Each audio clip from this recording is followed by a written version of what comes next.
So I've been waiting for Aquaman 2 to come out before I did my top films of 2023, and it turns out I didn't need to wait.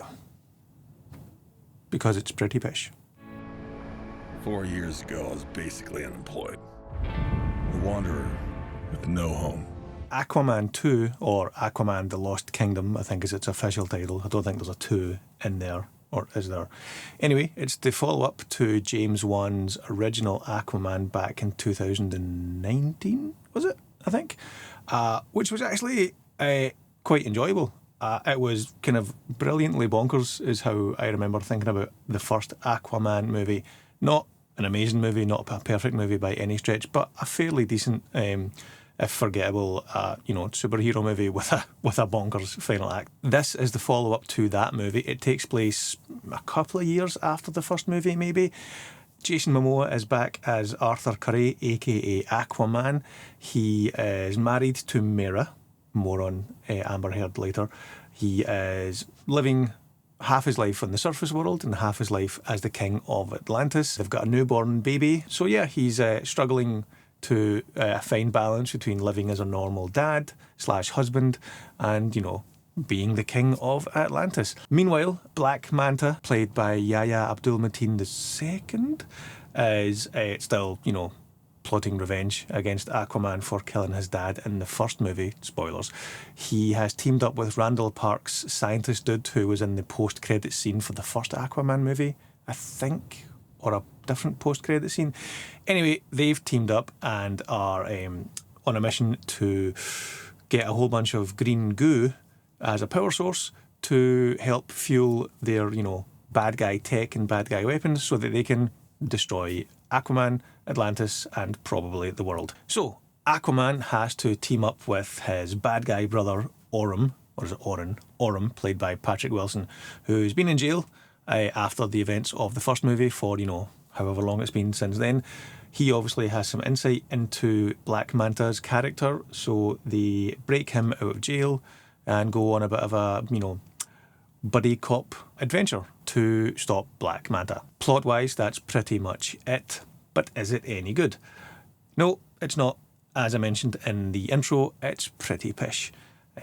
Pish is Scottish for bad. Not good. This movie is not good. Which is a shame, because as I said, I did enjoy the first movie. First of all, there's a couple of elephants to address in the room, so to speak. It's the last movie in the old DCEU continuity, but you wouldn't know that because this is completely standalone. There's no references to like the wider DCEU at all, at least not that I picked up on. So yeah, this is the last movie in the old DCEU continuity before we have the new DCU, James Gunn's new DC universe. We don't know if Jason Momoa will be back as Aquaman in that or not. But yeah, this movie, Aquaman and the Lost Kingdom, is very much a standalone movie, so that takes care of that. The other elephant in the room is the Amber Heard situation. I'm not going to comment on, the real life drama and turmoil behind that, but it's hard to imagine that didn't bleed into the way this movie was put together, because Amber Heard's role is pretty much relegated to a cameo. It's almost glaringly obvious, but in a bad way. It's like they've cut her character scenes, at least it feels like they've cut her character scenes so much that she's barely in it, to the point where it's like it's distracting that she's not in it as much as you would think that character as the mother of Aquaman's baby would be. She's not been completely removed from the film. I don't think they could do that and still have the story make sense. But I think they've chopped up her scenes so much that it's a little bit, that's odd. Likewise, Nicole Kidman returns as Aquaman's mother. Tamura Morrison returns as his father. Tamura Morrison has a bit more screen time than Nicole Kidman does in this one. Again, Nicole Kidman's character, much like Amber Heard's character, it feels like her scenes have been just chopped and chopped and chopped to within an inch of their life to to get the runtime down of the movie. Runtime, it's not too bad. I think it's just under or maybe just over 2 hours. It comfortably sits around the 2 hour mark. It doesn't feel too long. The length isn't what's wrong with this movie. What's wrong with this movie is it kind of feels like nobody cares. Like I said, it's the last movie in the old DC EU continuity. So it kind of feels like Warner Brothers doesn't really care about this movie. I could be wrong, but it doesn't feel like there's been the usual promotional blitz for this movie. Like, I don't remember seeing that much advertisements. I don't remember seeing that many TV spots, that many billboards for it. I don't remember seeing talk show appearances as much as you would expect for a big budget DC Warner Brothers movie. So I think that's telling about what the studio thinks of this movie. The script, the story, the plot, it's pretty paper thin. Some of the dialogue is pretty poor. Jason Momoa, God love him, he's trying his best. He looks like he's having as good a time as he can. Even Jason Momoa with his, charm and charisma, there's only so much that a likeable lead can elevate a movie, and it just feels like he's trying his best, and he's wanting everyone to get on board and get along for the ride, but it feels like everyone in this movie is there because they're contractually obliged to be there and they're getting paid to be there. But beyond that, it doesn't look like anyone cares. I think other than Jason Momoa, to be fair. But even at that, it feels like he's struggling to muster any enthusiasm for the movie.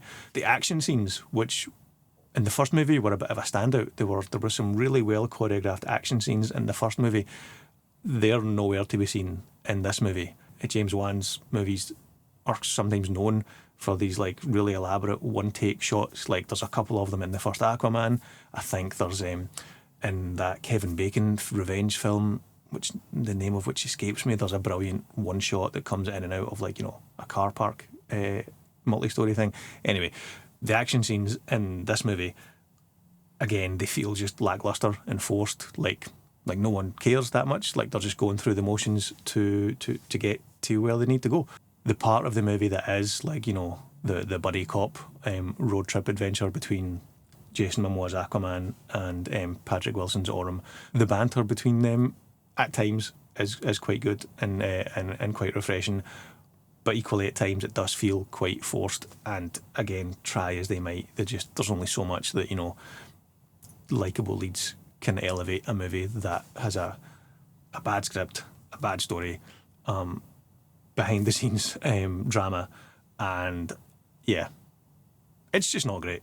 The first one was brilliantly bonkers. I didn't have the channel when the first one came out, but I would have given the first one maybe a 7 out of 10. However, this movie, Aquaman 2, Aquaman and the Lost Kingdom, I'm going to go with 5 out of 10. It's the last movie in the now defunct DCEU. It's the third movie that came out this year from DC after Flash and Blue Beetle, both of which were kind of better than this movie, I would say. I actually really enjoyed Flash. Reviews for both of them are linked below. But yeah, this movie, not great. Let me know what you thought of this movie in the comments below. Does anyone think that Jason Momoa will be back as Aquaman in the DC movies going forward? Do we think he's going to be playing a different character? I know fan casting had him playing Lobo. I don't know if I've missed any announcements or any news from James Gunn or the DC camp about Jason Momoa's future as Aquaman. I did like him as a character. The first movie was good. The second movie is not. And yes, this is an Aquaman Christmas jumper. Because, why not? That's it, folks. Thanks very much for watching. If you like this content, smash that like button. If you want to see more videos like this, you can always subscribe, and I will catch you in the next video.